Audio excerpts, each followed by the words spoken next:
Andrew Tate, the top G, is done. He's cooked. You can fillet and fast food him. You can stick a fork in him, right? We know that Andrew Tate has been dealing with charges in Romania stemming from some things he did with some women. Some say some of them were underage. Some of them say that, they assaulted these women. They did some horrible things. Now, mind you, it's been 3-4 years. He hasn't been to trial over there in Romania. We know that Donald Trump made a phone call to the government there. He was able to go live in Saudi Arabia. Then he came to live in Florida, right? While he's living in Florida, he's been campaigning for Trump, going hard in the paint for Trump.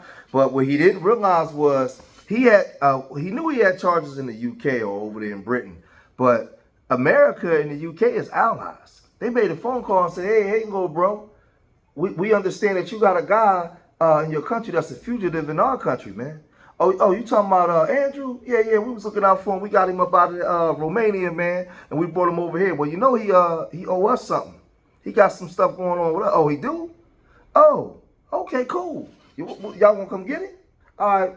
Well, we not gonna back him, right? So that's how that go. So now he thought that he would have a protection under the United States and under Trump, but man, was he wrong, right? So now his attorney and all of them are speaking out. It's pretty much over for him. He's about to go and be thrown in the pokey, man, and they're just gonna forget all about it. The same guy we saw talking about, he's the top G. He's this great fighter, man. We see him get knocked out by a rainbow dude, man. But this is what his lawyer was saying. Lots of DeSantis people at work here in the federal DOJ and in the state police. These are law enforcement agencies, state and federal. They work together hand in glove all the time. They have various kinds of joint task force. Everybody who I have spoken to, and I've spoken to some high-level people and some high-level operatives, they all said that that Andrew and Tristan are pawns in a much higher political game. And sure, they're going to serve them up to the UK, but the decision as to whether or not to extradite them, which is a Rubio-Trump decision, is what they're trying to force to make it hard for Trump. If Trump and Rubio say don't extradite, DeSantis uses this when he runs and he says, look, he defends this type of guys. Or if Trump and Rubio do extradite, then they run and they spin it some other way, and they don't protect American citizens. They don't protect free speech. Wow. So this is designed to hurt them in the midterms and to hurt them in the forthcoming election in 2028. Now, this whole situation is crazy. And I keep telling y'all that this is a stage. So now this lawyer is intimating that if he's extradited, anybody that will be running for office from the Republican Party that's MAGA or Trump backed base, they won't get elected because Andrew Tate's base is going to be against them. As if Andrew Tate has this large base that's responsible for the MAGA movement, that's responsible for Trump supporters and right-wing conservatives, being in power. So he's saying that Trump is at the end of the day the say so, and he has this ego. So Trump whole thing, to me, I think that they just messed this up because Trump is probably looking at it like, excuse me, who the hell are you talking to? I don't need you. You're nobody, right? I'm the one that blew the whistle for them to come over here and get you. I believe that he's up out of here now, but they're trying desperately to appeal to Trump, but this ain't the way that you appeal. Oh, yeah. Putting them in a tough spot, basically. Either option sounds pretty bad, right? Yeah, well, but look, we elected these guys for times like this to do the right thing and to do not to do the wrong thing. Because make no mistake about it, these guys get extradited. The manosphere, Gen Z abandons the Republican Party. AOC will be president. There's no way. There's no way a Republican is going to anybody from that party, from that people who are currently in the administration now, in the administration now. How could they possibly win if they betray two of the guys that have got? Who are they going to betray next? Joe Rogan, put him in jail for his podcast. If they betray these guys after everything, nobody will ever believe in them again. No, how could you? How could you? You're right. This is a very, very pivotal decision because they've already lost a lot of support on the right. They've lost Sean Ryan. They've lost Candace. So this could be the devastating blow, I believe, It's crazy. There's either going to be a real moment of solidarity here, or there's going to be a kiss of the cheek, and we're just going to say, I know it was you, Fredo. That's the big betrayal scene from The Godfather. So we still hope that we don't have Fredos in the upper echelon of our government, but let's wait and see. Yeah. Not to mention Tucker. They lost Tucker too. Fuentes. They're losing everybody, and they're pretending like they don't need them, and that's just fundamentally not true. Mm-hmm. That's just not true. Gen Z and Gen Alpha consume information differently than Gen X and the boomers and everybody above them. Obviously, this. Yep. These podcasts and what's going on X and Twitter is much more important to them than what somebody on Fox News or CNN is ever going to say. Yeah. Nobody from your generation down gives a shit about any of that. Nope. So if they think that they're not going to win without us, they're wrong. And look, it's also interesting to see, to that point, Abe Hamadeh, who's a rock star congressman.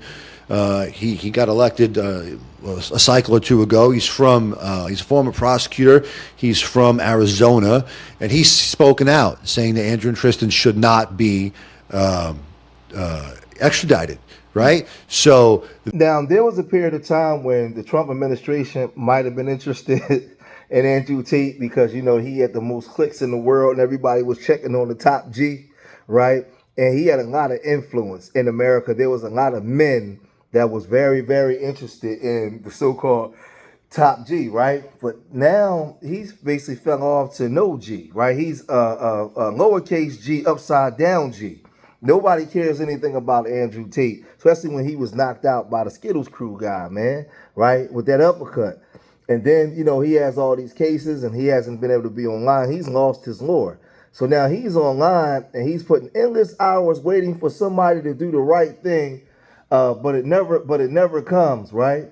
And he's on there, he's crying, he's frustrated. There are far fewer correctional officers on my wing than when I first arrived in the shoe. It feels eerily quiet up here. I would never basically unalive myself.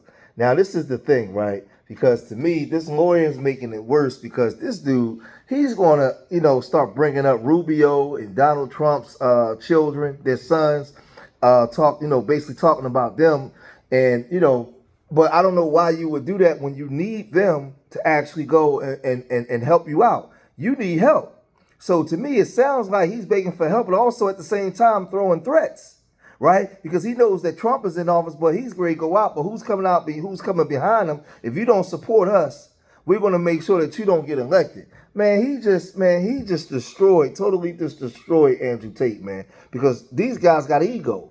If other people, January 6th was an unpopular thing to speak about until a bunch of Republicans grew the balls to speak about it, right? Mm-hmm. So if some other people step up, and that'll be great, but Abe Hamadeh will be the first guy to say, hey, count him among the men and women who spoke first. Why do I say that? Because as some other counterpart, a woman, a female congressman, I can't remember her name, but she's a nut job, socialist, psychopath feminist who hates America and hates men from Arizona, has subsequently called for Barron Trump to be investigated for his ties to the manosphere and so on and so forth. What? So, it's all over the place. So here's the thing. If President Trump and Marco Rubio, who have children who are young, are thinking that they may be thinking, after this I make the right decision, I do this, I get rid of him, I'll be safe. They're coming for your children. They literally sing songs about it, how we're coming for your children. And if you think that they're not going to come for your children when this is all said and done, when you're not out of office, well, they just showed their hand. They just showed their hand immediately, day one. We're going to come for Barron, investigate him. That is them saying that the war is forever. It is endless and it'll never stop. So if they think that they're safe going forward, and if they think that they can do this without us, I just don't know what they're smoking. We have some of the most powerful voices online, on the internet, everywhere in the world. We're grateful to be aligned with the current party who's in power. But, the idea that we could willingly be turned over to some despotic regime who wants to punish these guys for free speech is un-American and unconscionable. Now, mind you, the jig is up for those guys because they was online taking advantage of now they even said a bunch of dweebs, a bunch of dorks, right? They was catering to a bunch of dorks who needed dating advice from the top G on how to get hot girls and all this kind of stuff. Man, that stuff came and went, man. He was on there, man, in the road with a cigar and, just talking all kinds of wild stuff because he was the top G, right? And, he riding around in fast cars, man, pounding blinds out. He was doing all those things. But one thing he forgot he had a black father. And they was only going to let that go but so far before they put you on your place and get you up out of there. And that's exactly what they did, right? So now Barron Trump, Trump's son was supposed to have called him, right? Called him to get some dating advice and all this. Now, mind you, he's worth like $100 million, real tall. He's the son of the president of the United States. Father's a billionaire. Why would you need to get advice from him? But again, that was the reign of the dorks, right? And the dorks was calling in, that's socially awkward with women and trying to get advice from the top G, right? But at some point, he rubbed somebody the wrong way, man. Now it's over for him, right? And they're not coming to save him. Man, you came to America where you got charges with one of the allied nations. Come on, man, you finished. And now y'all talking about some, man, well, if y'all don't help us, whoever's coming in after you, Trump, ain't going to get in because we got more power than you believe. Man, you just sealed your fate. But y'all let me know what y'all think, man. If you made it this far in the video, hit that like button, subscribe to Street Media TV, leave your comments in the comment section. Remember, I love y'all. Till the next time, peace.